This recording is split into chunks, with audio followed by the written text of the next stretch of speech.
Hello, everybody. This is an asynchronous assignment for December 2nd, and it's more tree diagrams. Um, and one of the reasons for this additional example is that this topic provides some very important insight into a very current topic, and that is about COVID rates and COVID testing.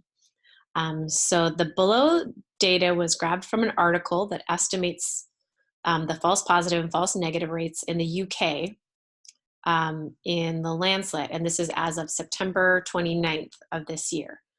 The article, you can go to the slideshow, which is posted on Google Classroom. It has the link to this article if you wanted to read more about it. And here are some quotes from the article. It says the current rate of operational false positive, that means that you don't have COVID, but you get a positive swab test in the UK, is unknown, but preliminary estimates show that it could be somewhere between 0.8% and 4%.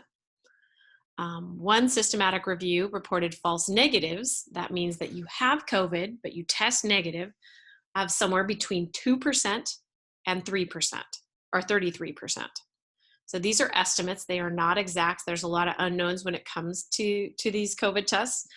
And then here, as of October 23rd, this is UK data, there was 831,000 cases in the UK. Since the total population is 66.7 million, and so we estimate that about 1.245% have or had COVID-19.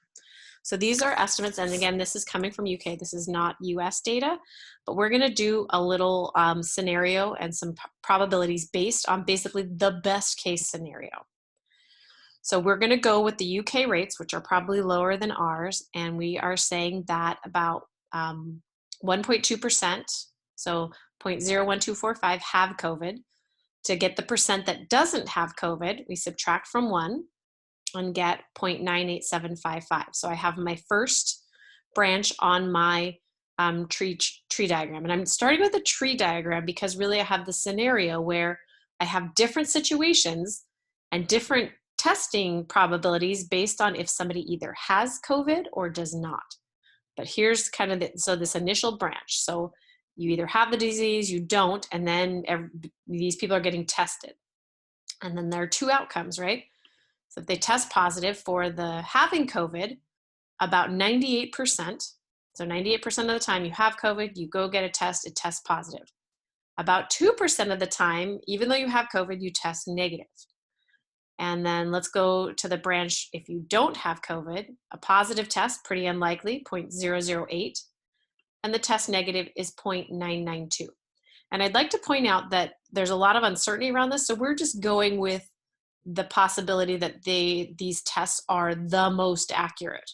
So, right, this is the most accurate scenario of the rates that were given, the ranges. Okay, so I can take these, and now we're going to go ahead and we're going to multiply along the branches.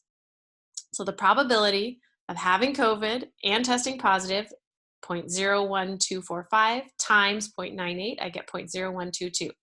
This is an and statement, right? I have COVID and I test positive. Here's this probability. Having COVID, testing negative, I multiply again, get 0.0025. No COVID, testing positive, 0.0079. No COVID, testing negative, 0.97965. Okay, and then I'm going to put these all into my chart. So having COVID and testing positive, so these two COVID possibilities, they're going to go in my two-way table right here. And the no COVID options are going to go right next to it there. And that really, I found these by multiplying along my branches. All right, so now there are two of these options that have a correct result. If I have COVID and I test positive, that's a good result. That test did its job correctly, and that was a correct situation. The other option is that I don't have COVID and I test negative. That is a correct test, right? It worked properly. And so then I have these two options in green. The other two options that are incorrect are I have COVID, but I test negative, right? That's called a false negative. I also could not have COVID, but test positive. That's a false positive. So again, these two in yellow are my incorrect answers. So let's look at a breakdown. So again, these same things, I've got my positive, my correct tests in green, I've got my incorrect tests in yellow. So the probability of the test working correctly on any given person, I go on all the tests, is 0.99185. So that's a very accurate test. 99% of the time, over 99% of the time, right? Just slightly over 99% of the time, this test is working good. If I go in, I've got a pretty high chance of it being correct. So that's reassuring, right? And then here, the probability for incorrect, less than 1%, right? 0.00815.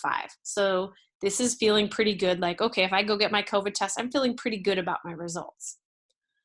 We're going to look at one more thing. So say if I have gone and gotten my COVID test, and this is kind of very real for me because if we go back to school, I'm going to have to get tested like every 2 weeks. So I'm going to be with the swab up my nose quite frequently. And if I test positive, for me, that would mean I have to miss work. It would mean being quarantined, right? There's lots of things. And let's look about what does a positive test mean in this scenario. I've got this test that's pretty accurate. What does a positive test really tell me? And how scared should I be? So let's take a look at this probability. So if I test positive, what's the probability that I actually have COVID? So there are basically two ways to get a positive test, and I need to look at those positive ways. So just like we were highlighting on the chart, I'm gonna highlight the possible ways. So along here, I could have COVID, I test positive. It's actually a pretty small number here. And then I don't have COVID, but I test positive, right? A bad test. I have this other probability, 0.0079. And in my table, two-way table, I can see that those two options are are right there. So that means to get that total, to get either I have COVID and test positive, or I don't have COVID and I test positive. I add these probabilities, and I get 0.021. So out of this group, let's look at the probability of having COVID. So out of this 2%, so this 2% of the time, I'm going to expect a positive test. Out of this 2%, what's the probability of actually having COVID? So here, 0.0122, this is the probability of having COVID and testing positive, right? I can see it's in that subgroup. And I'm going to divide here on the bottom the total positive tests, which I calculated above, right? If I calculate along that total column, I get 0.0201. When I calculate that, that's a 61% chance. So while we looked at those correct tests were coming out 99% of the time, if I get back a positive test, I'm only going to have COVID, but the probability of me having COVID is 61%. So there's still about a 40% chance that I might not have COVID, that I have to quarantine, go through all this stuff, even though I do not have COVID.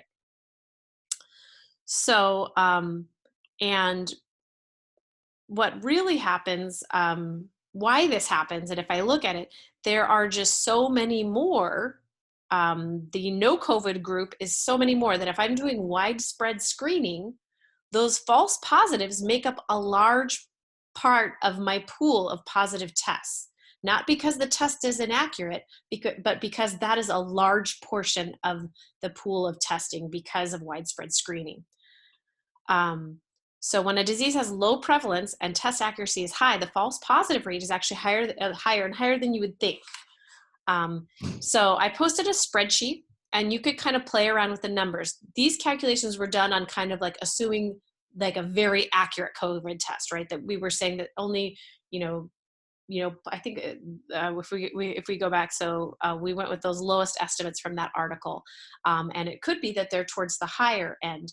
So you can play with that spreadsheet. You can also play with the COVID rates, which in our country are different than the UK. So go ahead and check that out, everybody. Have a great day, and I will see you next class.